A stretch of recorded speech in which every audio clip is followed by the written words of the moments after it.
Og nu vil vi vise jer lidt tøj. Far, hvad tror du, vi kan bruge? Jamen, jeg har pakket lidt forskelligt. 2 par cowboybukser, 3 t-shirt, 4 par underbukser. Men hvad tror du, at man kan have til 2 dage i den der spejlhytte? Jamen, det jeg lige har... det ligger over på bordet. Du kan lige prøve at filme den gang. Jeg er ikke færdig, men... Han er ikke færdig.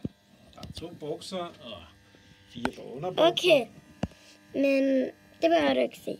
Så hvad for nogle forslag synes du, jeg kan give dig? Ja, men jeg kunne da godt tænke mig at høre, om du synes, det er nogle pæne t-shirt. Ja, men skal vi ikke finde noget kjoler eller noget? Så jeg kan da godt lide kjoler. Men nu er det jo en spejdertur. Jeg tror, det er bedre med noget praktisk tøj.